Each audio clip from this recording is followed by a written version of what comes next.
नमस्कार, मेरा नाम प्रिंस कुमार है। अच्छा, आजकल क्या हो रहा है? सवाल पूछने वाले को, जमीनी सच्चाई दिखाने वाले को देशद्रोही बताया जा रहा है। और अगर झूठी देशभक्ति के नाम पर वोट मांगने वालों से हिसाब मांगना गुनाह है, तो मैं भी उन्हीं गुनाहगार में से एक हूँ। क्योंकि असली देशभक्ति वो नहीं जो सिर्फ तिरंगा लहराए, स्टेटस लगाए और पाकिस्तान को गाली दे। असली देशभक्त वो है जो तिरंगे के नीचे छुपी व्यवस्था को उजागर करे। देशभक्ति का मतलब बदल दिया गया है। नेता का जयकारा करो, वो देशभक्ति है। देशभक्ति वो है ना, देशभक्ति सड़क पर खड़े जवान के लिए अस्पताल मांगता है।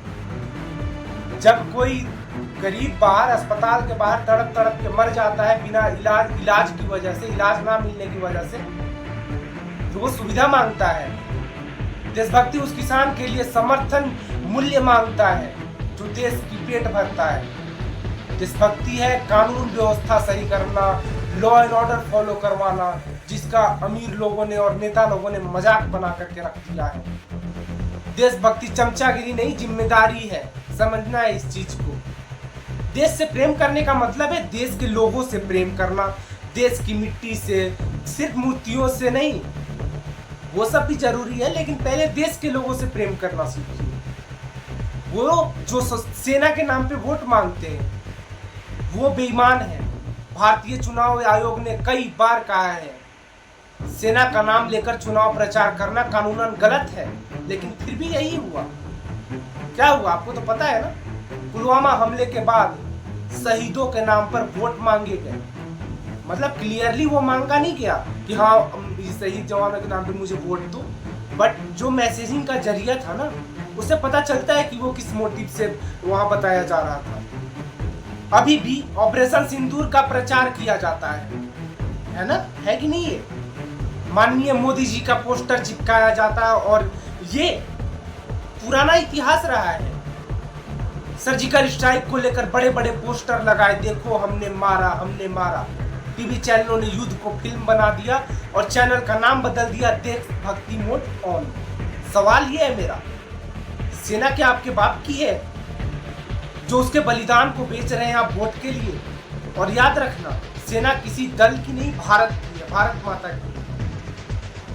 तो आप जो ये काम कर रहे हैं ना, गलत काम है। ये कानून का उल्लंघन है, सीधा सीधा उल्लंघन है। जो पोस्टर मैंने देखा, पोस्टर यार मैं तो दंग हो गया। कैसे कर सकते हैं ऐसे लोग? सीधा सीधा कानून का उल्लंघन कैसे कर सकते हैं? अच्छा, एक चीज मैं और आपको रिलेट करता हूँ किसी चीज से, ठीक है? पाकिस्तान को गाली दिया जाता है, दिन में पाकिस्तान को गाली देते हैं, रात को उन्हीं से क्रिकेट मैच खेलते हैं, सोशल मीडिया पर आग लगाते हैं। एक और बॉलीवुड पाकिस्तानियों को गाने का मौका देता है। भाई तुम खुद पाकिस्तानियों के साथ मिलकर पैसा कमा रहे हो, आतिफ असलम भारत में आते हैं, जबकि पाकिस्तान में भारत के खिलाफ जहर उगलते हैं।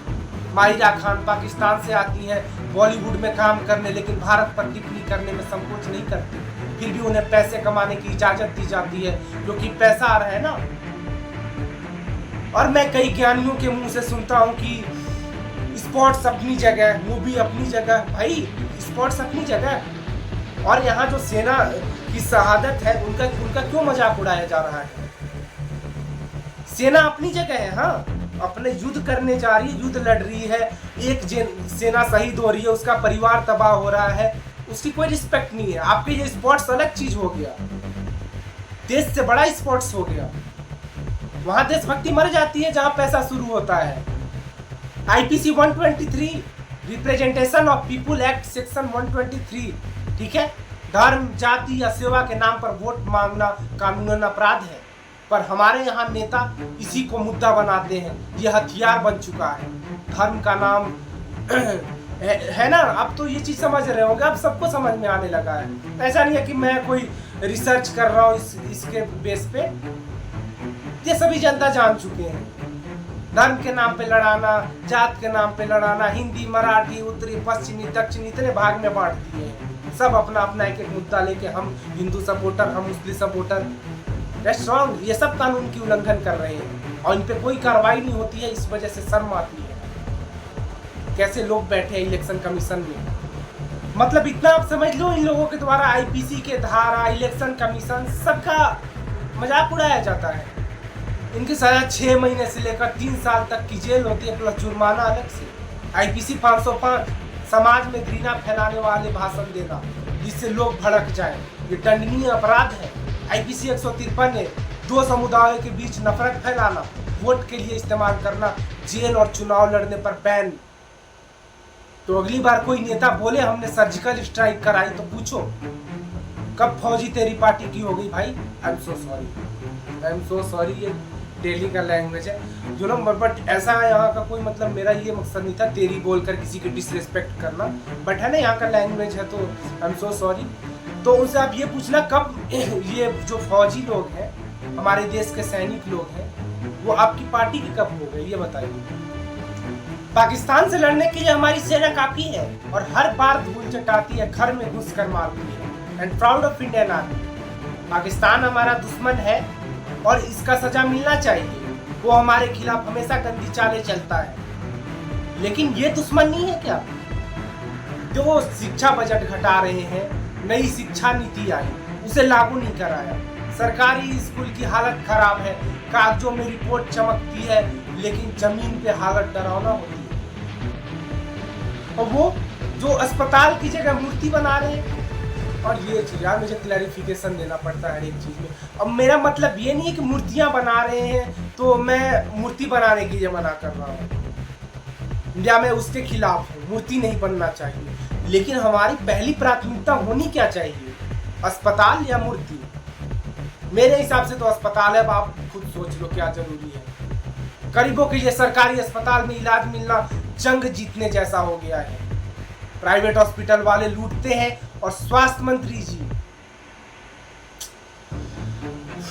और एक चीज है न्याय व्यवस्था, उसको तो मजाक बना करके रख दिए हैं।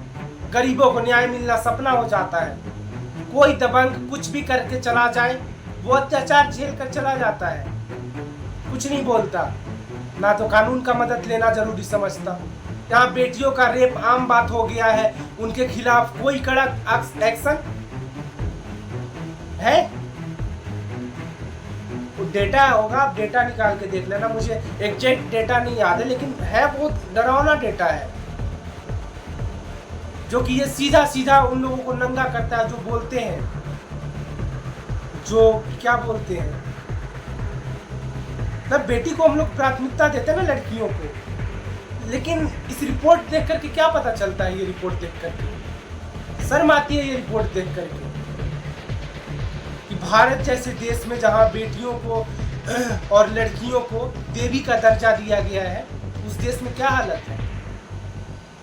और जो रोजगार के बदले भाषण दे रहे हैं, टीवी पर बैठ के पाकिस्तान को गाली देकर खुद को नेता कह रहे हैं, क्या ये देश के दुश्मन नहीं है?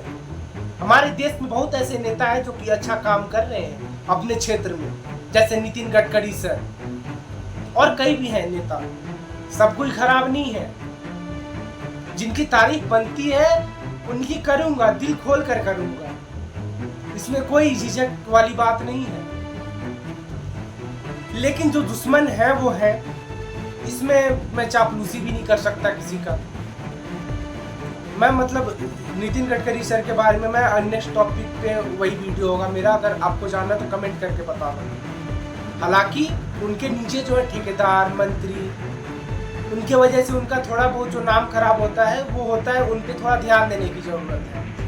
एक समय था जब चीन, चाइना हमारे लेवल पे था, मतलब थोड़ा बहुत ऊपर नीचे हो सकता है क्या, हाँ हो सकता है थोड़ा बहुत ऊपर नीचे, लेकिन आज क्या हालत है चाइना की?